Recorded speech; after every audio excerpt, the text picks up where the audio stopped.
All right. Good night. Good evening.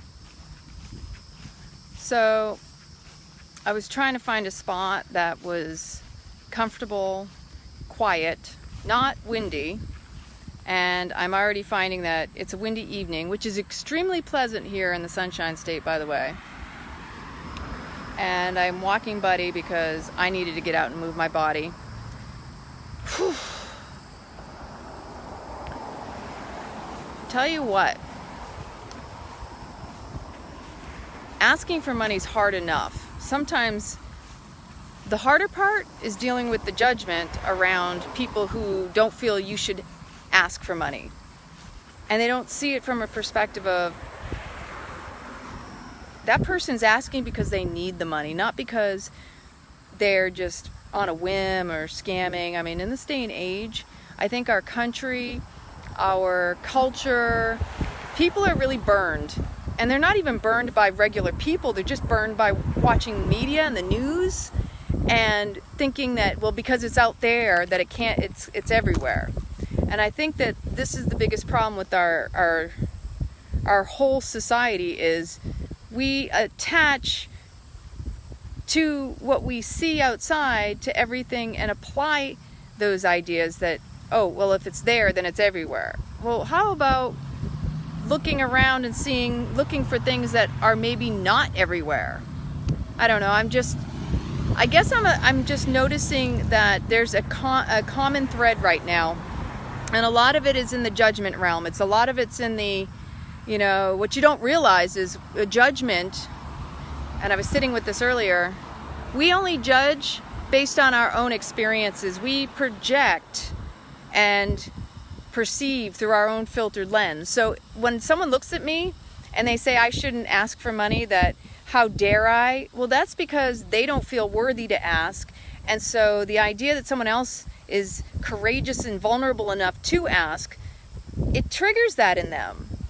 Like they want to be able to ask for help. They want to be able to ask for money, but they don't feel worthy of it. So it becomes a projection, and that becomes a judgment, and it's unkind. But the first unkindness is with yourself, that you're even comparing and judging another person. And so this is something I deal with. And of course, this is social media land. So, if you don't know the person, I get it. There's lots of scams out there. But I'm coming here live. I don't have anything to hide. And I'm being as vulnerable and as authentic. And this takes a lot of courage. Anybody out there who's ever done this and had to ask, you know what it's like. And for people to come out and to judge you, it makes you feel even crappier. But you got to have a thick skin most of the time just to be able to speak up. And especially for those people who are strong-willed and don't like to ask for help, when you do ask for help, it's almost like a double slap in the face. It's like on top of judging you, and they're not going to give you anything, they don't want to help you or offer you any kind suggestions or ideas of what you may be able to do.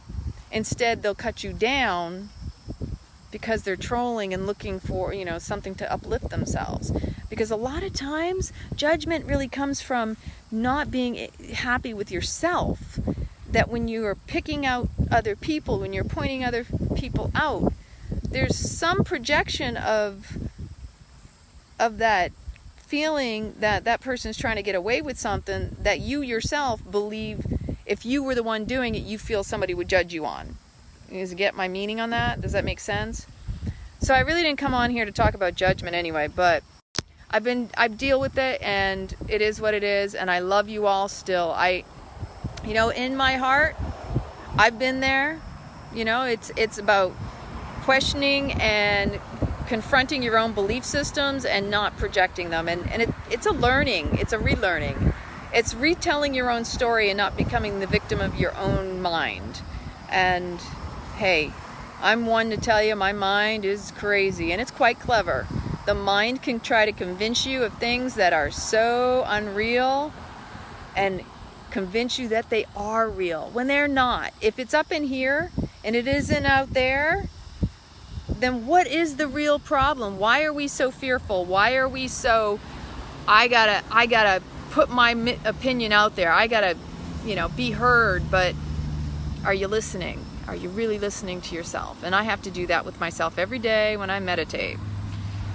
So here's where I'm at, and I would have liked to have gone and done a video yesterday, because one of the first things that I encountered in the morning was my jaw did some really weird crackling over on the left side, which I normally don't get. I usually get it only on the right side.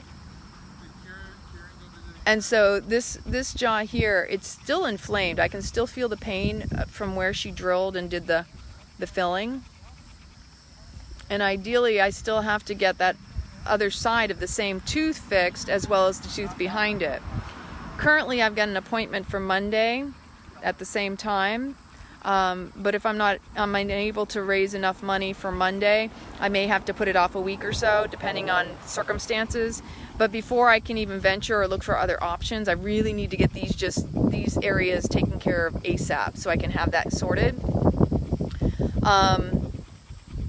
My teeth around here are even getting more tender and sensitive, and I am oil pulling, by the way. That, if you saw my video the other day, I started oil pulling again. I used to oil pull regularly every single day, and the only reason I stopped oil pulling is I think I probably just got bored, or I probably got too busy. You know, we do that in life, right? We make excuses not to do something that's beneficial. You got to get back into routine. You got to get healthy habits established. And even in my case, I'm not a big flosser, but I tell you right now, since all this is happening, I mean, I'm being much more attentive, but man, are my gums really tender right now, because they have receded. And the problem that the dentist pointed out, is I need a gentler electric toothbrush, because she said you really don't want to press too hard, and that's what irritates the gums, and that's why they recede, they go up. So I have all these areas, and I've got a bunch of teeth that have cavities along the edges, and that used to be covered by my gums until they lifted. And so when bacteria is in one area of your mouth, it makes the rest of your mouth vulnerable. And this is one thing I've learned, and never take for granted your dental hygiene, because I'm telling you right now, you can't go without your mouth. I mean, seriously, that's just a given. But I'm also relearning that there are breath exercises I can do to take care of and realkalize and also oxygenate my blood. Because believe it or not, it's not just what you eat, but it's also breathing, getting oxygen to the blood so that it can heal your body better. And I don't wish any of this on anybody. I know a lot of you beautiful people who have donated and also left me comments, have shared your stories, and I'm keeping you all in my prayers, because welcome to the Sunshine State. It gets noisy on this road at certain points because of the lights, the time lights. So, a little noisy, and I apologize for that, but this is real life, and this is what I'm living in. So, I am ultimately trying everything I can to take care of my dental hygiene, and I encourage anybody out there who sees my fundraiser to either share with me any suggestions you have, your experiences. I want to know how you're doing, because if you've dealt with any dental issues and you have any wisdom to share with me, I am all ears. I've had some beautiful people suggest some places to reach out to. I am still in the process of doing that. I have found that it is in the power of community that we are able to support one another, especially with ideas and ways to overcome adversity in our lives. And this is why I decided, I'm going to do a fundraiser. As much as I dislike the idea of having to ask for money, I do believe in the power of uniting, because you know what? United we stand, divided we fall. And never cut anyone down for what they're going through. And don't put anybody down who's putting anybody down, because you know what? A lot of times what I'm learning and reminding myself of, if someone is pointing fingers, they got some serious internal dialogue.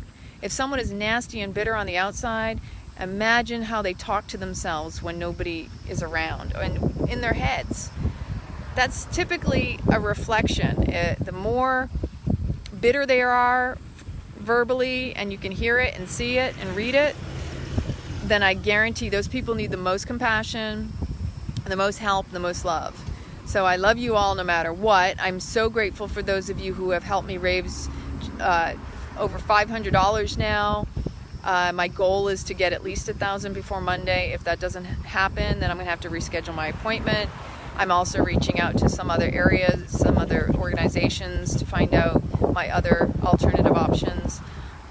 I thank you again from the bottom of my heart. If you have any other comments, questions, concerns, reach out in the comments here, in the fundraiser. I love you all. Have a beautiful and blessed night.